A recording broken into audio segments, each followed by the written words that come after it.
ನಮಸ್ಕಾರ ಕಥಾಪ್ರಿಯರೇ, ಇದು ನಿಮ್ಮ ರಮ್ಯ ಕಥಾಲೋಕ. ನೀವೀಗ ಕೇಳ್ತಾ ಇರೋದು ನಿಲುಕದ ನಕ್ಷತ್ರ ಧಾರಾವಾಹಿಯ 5ನೇ ಅಧ್ಯಾಯ. ನಾನು ಮದುವೆ ಅಂತಾದರೆ ರೇಖಾನ್ನೇ, ಇಲ್ಲಾಂದರೆ ನನಗೆ ಮದುವೆನೇ ಬೇಡ ಎಂದವನೇ ಬಿರುಗಾಳಿಯಂತೆ ಅಲ್ಲಿಂದ ಹೊರಹೋಗಿದ್ದ ರಾಜೀವ. ರಾಜೀವನ ಮನೆಯಲ್ಲಿ ಅವನ ಅತ್ತಿಗೆ ತಾಯಿಗೆ ಮನಸ್ಸಿಲ್ಲದೆ ಹೋದರೂ, ರೇಖಾಳ ಮನೆಯಲ್ಲಿ ಪಮ್ಮಕ್ಕನಿಗೆ ಇಷ್ಟವಿಲ್ಲದೆ ಹೋದರೂ ಇಬ್ಬರ ಸಂಬಂಧವಂತೂ ಗಟ್ಟಿಯಾಗಿತ್ತು. ರೇಖಾಳ ಮನೆಯಲ್ಲೇ ಮನೆ ಮಂದಿಯಷ್ಟೇ ಸೇರಿ ತಾಂಬೂಲ ನಿಶ್ಚಿತಾರ್ಥ ಮುಗಿಸಿದರು. ನಿಶ್ಚಿತಾರ್ಥ ಮುಗಿದು ಉಡಿತುಂಬಿಯಾದ ಮೇಲೆ ಹಿರಿಯರ ಅಪ್ಪಣೆ ಪಡೆದು ಮನೆಯ ಹತ್ತಿರದಲ್ಲೇ ಇದ್ದ ದೇವಸ್ಥಾನಕ್ಕೆ ಬಂದಿದ್ದರು ರೇಖಾ, ರಾಜೀವ. ಇಬ್ಬರ ಜೊತೆ ನೆಂಟರೊಬ್ಬರ 2 ಮಕ್ಕಳನ್ನು ಜೊತೆ ಮಾಡಿ ಕಳಿಸಿದ್ದರು ಪಮ್ಮಕ್ಕ. ಕನಕಾಂಬರದ ಬಣ್ಣದ ಒಡಲಿಗೆ ಹಸಿರು ಬಣ್ಣದ ಅಂಚಿದ್ದ ಸೀರೆ ಉಟ್ಟಿದ್ದ ರೇಖಾ ಸರಳ ಅಲಂಕಾರದಲ್ಲೂ ಅಪ್ಸರೆಯ ಹಾಗೇ ಕಾಣುತ್ತಿದ್ದಳು.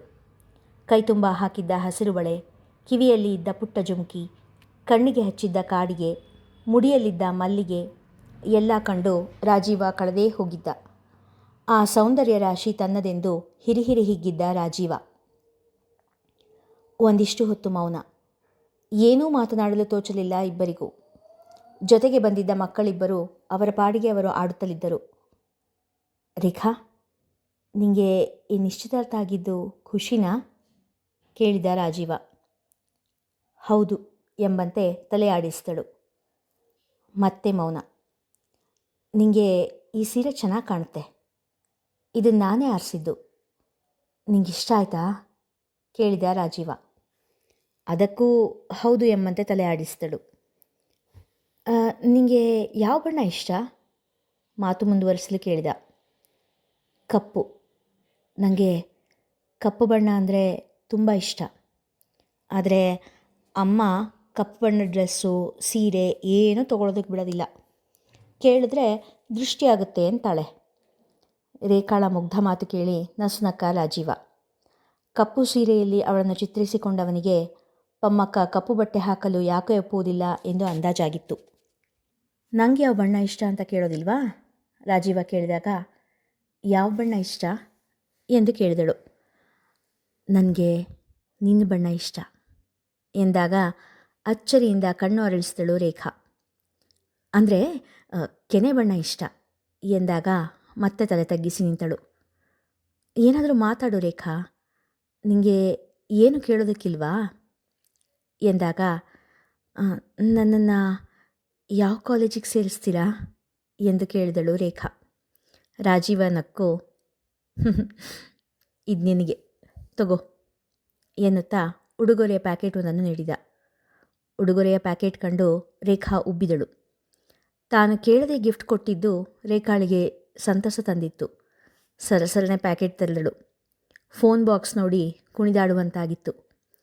ಫೋನ್ ತಂದಿದ್ದೀರಾ? ಖುಷಿಯಿಂದ ಕೇಳಿದಳು. ನಿನ್ನ ಹತ್ರ ಇರಲಿಲ್ವಲ್ಲ, ಇನ್ನು ಮದುವೆ ಆಗೋವರೆಗೂ ನಿನ್ನ ಜೊತೆ ಮಾತಾಡದೆ ಹೇಗಿರೋದು? ಅದಕ್ಕೆ ಫೋನ್ ತಂದೆ ಎಂದ ರಾಜೀವ. ರೇಖಾಳಿಗೆ ಫೋನ್ ಪ್ಯಾಕೆಟ್ ತೆರೆಯುವ ಸಂಭ್ರಮ. ರಾಜೀವನ ದನಿಯಲ್ಲಿ ತನ್ನ ಬಗ್ಗೆ ಇದ್ದ ಪ್ರೀತಿ, ಆಸೆ ಯಾವುದೂ ಅವಳ ಅರಿವಿಗೆ ಬರುತ್ತಿರಲಿಲ್ಲ. ರಾಜೀವ ನಿಧಾನವಾಗಿ ರೇಖಾಳ ಬಳಿ ಸರಿದ. ಅವನಿಗೆ ಅವಳನ್ನೊಮ್ಮೆ ಪ್ರೀತಿಯಿಂದ ಸ್ಪರ್ಶಿಸುವ ತವಕ. ರೇಖಾಳಿಗೆ ಅವನೆಡೆ ಗಮನವೇ ಇಲ್ಲ. ಅಂತೂ ಪ್ಯಾಕ್ ಬಿಚ್ಚಿದಳು. Button phone. ದನಿಯಲ್ಲಿ ಸಣ್ಣ ನಿರಾಸೆ. ರೇಖಾಳ ನಿರಾಸೆ ರಾಜೀವನ ಗಮನಕ್ಕೆ ಬರಲಿಲ್ಲ. ರಾಜೀವ ರೇಖಾಳ ಬಳಿ ಸರಿದು ಅವಳ ಮುಡಿಯಲ್ಲಿದ್ದ ಮಲ್ಲಿಗೆ ಹೂವಿನ ಸುವಾಸನೆ ಗ್ರಹಿಸುತ್ತಿದ್ದ. ಹಿಂದೆ ಮುಂದೆ ತಿರುಗಿಸುತ್ತಾ ಫೋನ್ ನೋಡುತ್ತಿದ್ದವಳ ಕಡೆ ನೋಡಿ, ಇಷ್ಟ ಆಯಿತಾ ಎಂದಾಗ ಅವಳಿಗಾದ ನಿರಾಸೆ ಮುಖದ ಮೇಲೆ ಕಾಣುತ್ತಿತ್ತು. ಇದರಲ್ಲಿ ಇಂಟರ್ನೆಟ್ ಎಲ್ಲ ಬರಲ್ಲ ಅಲ್ವಾ? ನಿರಾಸೆ ದನಿಯಲ್ಲಿ ಕೇಳಿದಳು. ಇಂಟರ್ನೆಟ್ ಬೇಕಾ? ಯಾಕೆ? ಮಾತಾಡೋದಕ್ಕೆಲ್ಲ ಇಂಟರ್ನೆಟ್ ಏನು ಬೇಕಾಗಲ್ಲ. ಫೋನ್ ಬಗ್ಗೆ ತಿಳಿಯದ ಮುಗ್ಧೆ ಎನಿಸಿ ಹೇಳಿದ ರಾಜೀವ. ಅಲ್ಲ ಮಾತಾಡೋಕ್ಕೆ ಇಂಟರ್ನೆಟ್ ಬೇಡ, ಆದರೆ ಇಂಟರ್ನೆಟ್ ಇದ್ದರೆ ಫ್ಯಾಷನ್ ಡಿಸೈನ್ ಬಗ್ಗೆ ಇನ್ನೂ ಜಾಸ್ತಿ ತಿಳಿಬೋದು ಅಂತ. ಮತ್ತು ಫೋನ್ ನೋಡಿನೇ ಎಷ್ಟೋ ಕಲಿಬೋದು ಅಂತ ತ್ರಿವೇಣಿ ಅಕ್ಕ ಹೇಳಿದರು ಎಂದಳು ರೇಖಾ.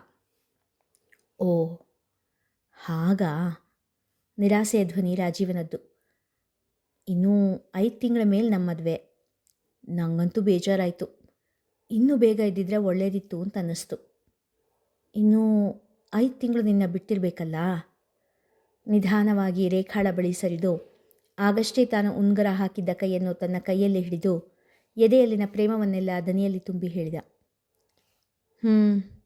ನನಗೂ ಬೇಜಾರಾಯಿತು, ಸಪ್ಪೆ ಮುಖ ಮಾಡಿ ಹೇಳಿದಳು ರೇಖಾ. ರೇಖಾಳ ಮಾತು ರಾಜೀವನ ಹೃದಯಕ್ಕೆ ತಂಪೆರೆದಂತೆ ಆಯಿತು. ಬೇಗ ಮುಹೂರ್ತ ಸಿಕ್ಕಿದ್ರೆ ಒಳ್ಳೆಯದಿತ್ತು ಎಂದವನಿಗೆ ಅವಳನ್ನು ಬರಸೆಳೆಯುವ ತವಕ. ಹೌದು, ಇನ್ನು 3 ತಿಂಗಳಿಗೆಲ್ಲ ಈ ವರ್ಷದ ಕಾಲೇಜ್ ಶುರುವಾಗೇ ಬಿಡುತ್ತೆ. ಕಾಲೇಜ್ ಶುರುವಾಗೋ ಮೊದಲೇ ಮದುವೆ ಆಗಿಬಿಟ್ಟಿದ್ರೆ ಚೆನ್ನಾಗಿರ್ತಿತ್ತು ಎಂದಾಗ ಅಚ್ಚರಿ ಹಾಗೂ ಬೇಸರ ಎರಡೂ ಸೇರಿದ ಸಮ್ಮಿಶ್ರ ಭಾವ ರಾಜೀವನಲ್ಲಿ. ಓ, ಅದಕ್ಕಾಗಿ ಬೇಸರನಾ? ಸಪ್ಪೆ ದನಿಯಲ್ಲಿ ಕೇಳಿದ. ರಾಜೀವನ ಮನದ ಅಳಲಿನ ಅರಿವಿಲ್ಲ ರೇಖಾಳಿಗೆ. ಅಲ್ವಾ, ಮತ್ತೆ ಸುಮ್ಮನೆ 1 ವರ್ಷ ದಂಡ ಆಗುತ್ತೆ. ಸ್ವಲ್ಪ ಮುಂಚೆ ಮುಹೂರ್ತ ಸಿಕ್ಕಿದ್ರೆ ಈ ವರ್ಷನೇ ಕಾಲೇಜಿಗೆ ಸೇರ್ಬೋದಾಗಿತ್ತು ಎಂದಳು. ನಿಮ್ಮನ್ನು ಬಿಟ್ಟಿರಲು ಕಷ್ಟ ಎನ್ನುವ ಮಾತು ಬಯಸಿದ್ದ ರಾಜೀವ. ಆದರೆ ರೇಖಾಳಿಗೆ ಆ ಭಾವನೆಗಳೇ ಇಲ್ಲ ಎನಿಸಿ ತುಸು ಪಿಚ್ಚೆನಿಸಿತು ಮನಸ್ಸಿಗೆ.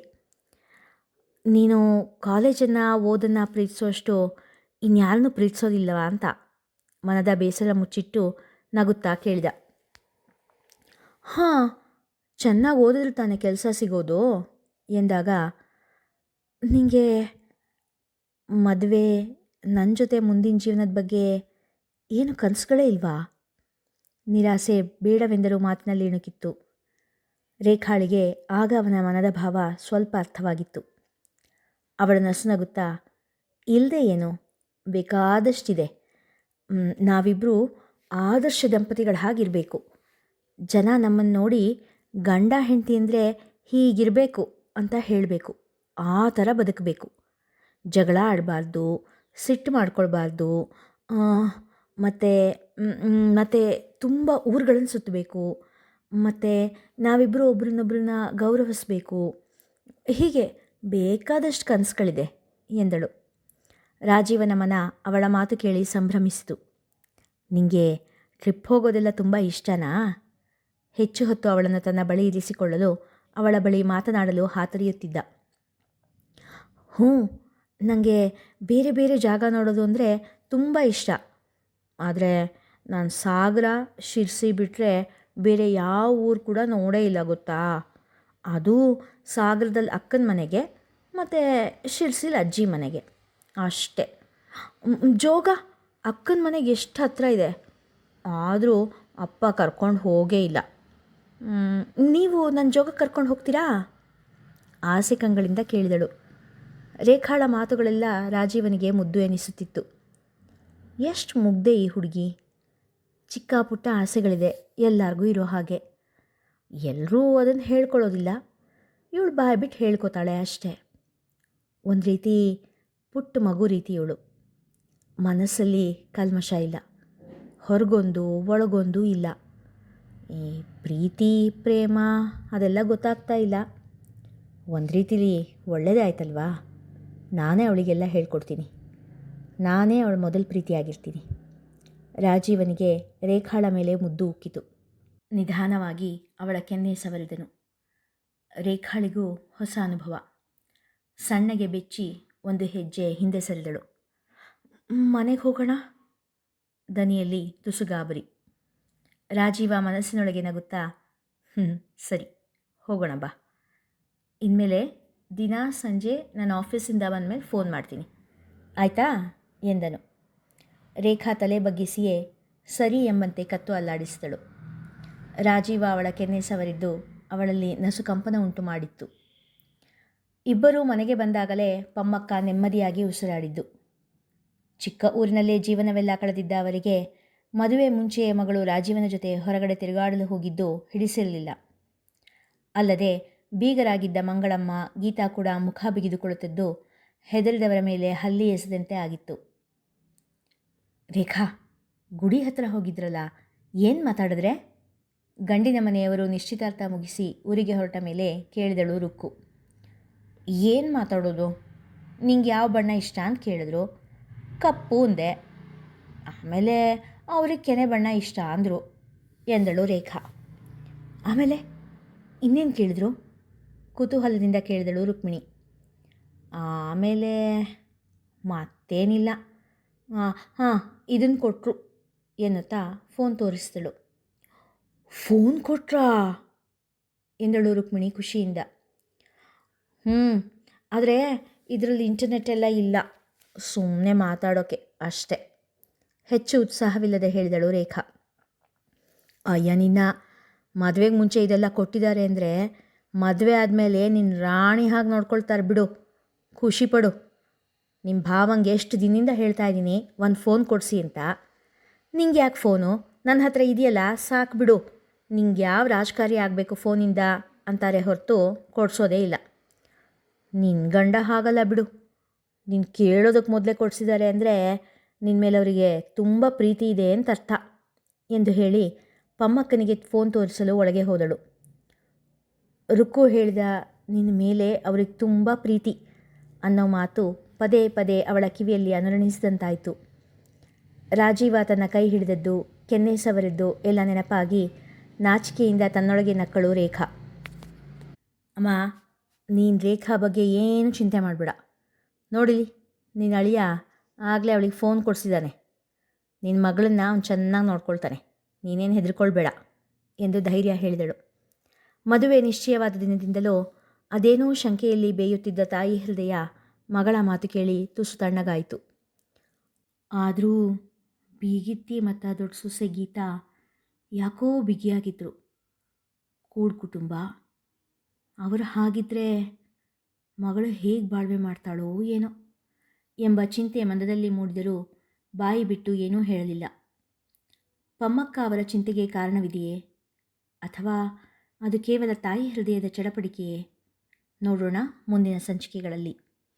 ಕಥೆ ಇಷ್ಟವಾಗಿದ್ದರೆ ಹೆಚ್ಚು ಹೆಚ್ಚು ಜನರಿಗೆ ಶೇರ್ ಮಾಡಿ, ಕಥೆಯನ್ನು ಲೈಕ್ ಮಾಡಿ, ಕಥೆಯ ಬಗ್ಗೆ ನಿಮ್ಮ ಅಭಿಪ್ರಾಯಗಳನ್ನು ತಿಳಿಸಿ ಪ್ರೋತ್ಸಾಹಿಸಿ. ಧನ್ಯವಾದಗಳು.